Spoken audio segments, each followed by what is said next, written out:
Hello, about 2 years ago I recorded a vlog on fitting a motor mover.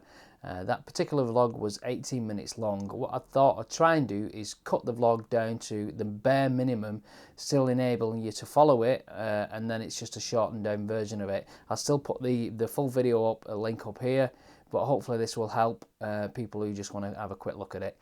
So it is just hopefully under 10 minutes. Thanks for watching, bye. Okay, so this is everything that comes with a mover. You've got the remote control, battery comes with it. This is the main control panel, and all the connections are at the bottom. As you can see, it's an e-move. These are the brackets that keep the main frame of the mover in place. You get 4 of these brackets, and these are the brackets that clamp onto the chassis underneath the van. 20mm spacers. Get 2 of those, that's for spacing the motor mover away from the wheels, so you've got 2 of them, 1 for either side. Got a manual, probably won't be needing that. These are the actual movers themselves. You see you've got 2 e-movers. This is the cut-off switch, which we're going to put inside near the battery box. It also comes with a fitting to put it on the outside of the Caravan, but we're not going to use that because I really don't want to drill a hole in the side of the Caravan, so we're going to put that within the battery box. It's got your actuation bar at the back that enables you to put the motor mover on from either side of the Caravan. If you're too close to a Caravan, you can change that and you can move it around on the other side. And that's the main beam that fits across underneath the Caravan. So the first job we're going to do is actually get the front end of the Caravan up into the air, then we can get underneath it. First job is to put these plates on the chassis. And everything that we're going to put on is just loose fitted at the moment until we centralise the main frame of the motor mover. I've just seated this one in place. It's not actually got any bolts in it. The 16mm bolts, you put a washer on, pass that through, and then washer and then lock nut on the other side. Same with the other one. Bolt and then washer, and then washer and lock nut. Now these are done up just finger tight because once we get the rest of the motor mover on, we need to move it up and down the chassis and enable us to get 20mm away from the wheels. So I'm just going to loosely fasten those up, then we can still move the brackets. Just going to put the actuation bar on this one. The nut is a 7mm. What we're going to do is just put this on and then put the assembly together, slide it underneath the Caravan and just offer it up and put it into position. Now we've got the basic assembly together, what we need to do now is raise it up so we can get these brackets on, which fit underneath here, which are going to hold the main assembly up to the Caravan. So this is the bracket that's going to fit on here, and the nuts, we're going to do diagonal nuts first. That's what it advises that we do. And then we need 2 more washers and then the lock nuts in place.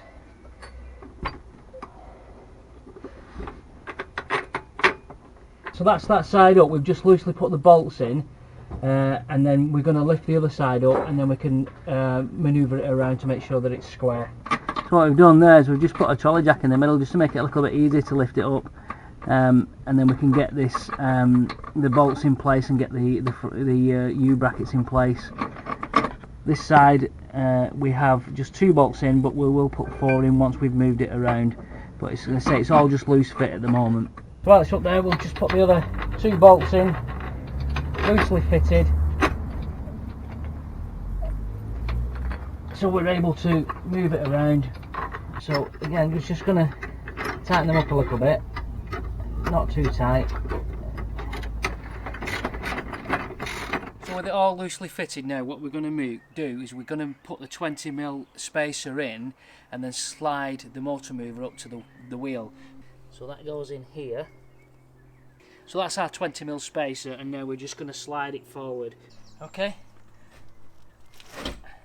So as you can see, that's the spacer in there. We've got 20mm. We're going to just tighten everything up and make sure everything's centralised, and then hopefully that's the main bracket done. What we crucially need to measure as well is the distance at the back. You don't want the back of the motor mover, I don't know if you can see the plastic at the back there, too close. The recommended is a minimum of 10mm, and what we've actually done is we've got a tape measure and we've measured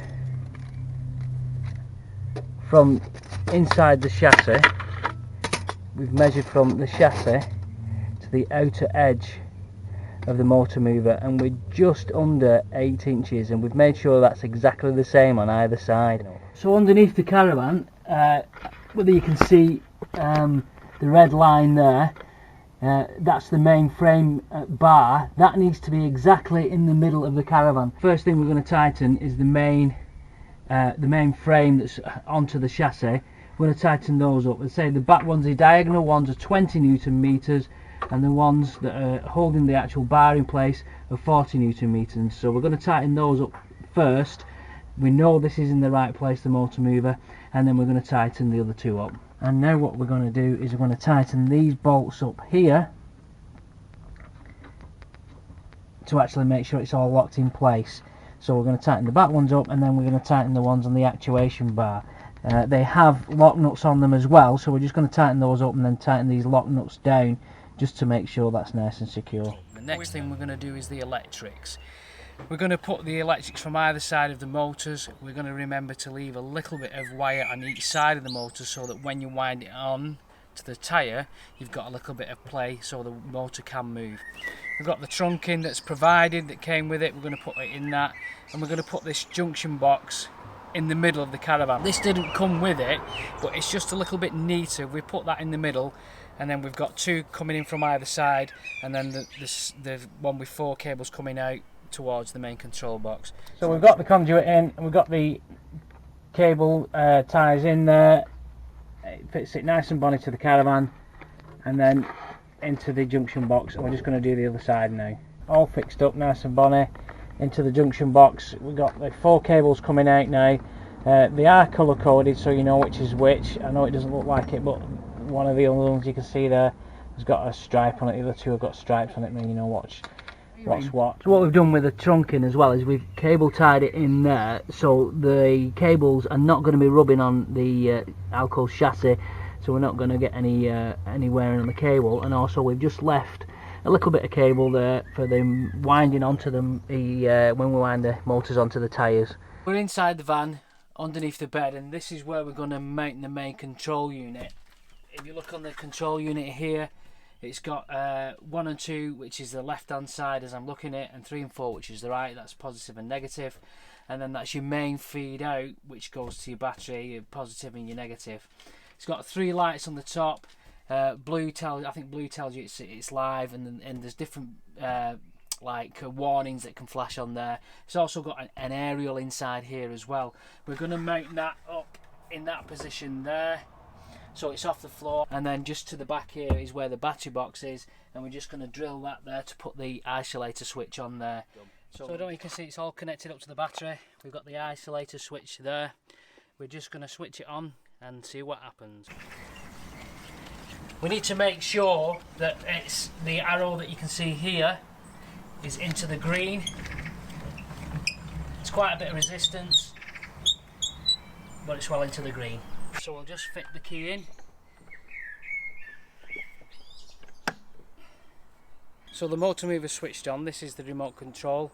It's got some indicator lights at the bottom to tell you whether the battery's fully charged or low end battery power. At the side there is a switch. We're going to switch that on. You see it beeps. I've just heard it click on in the Caravan, so that's a good sign. And then we're going to try and move it. You see on the actual remote control it tells you where the front of the Caravan is, and you can move it forwards, backwards and side to side. If you press the 2 corner buttons it will actually rotate as well. So let's have a go.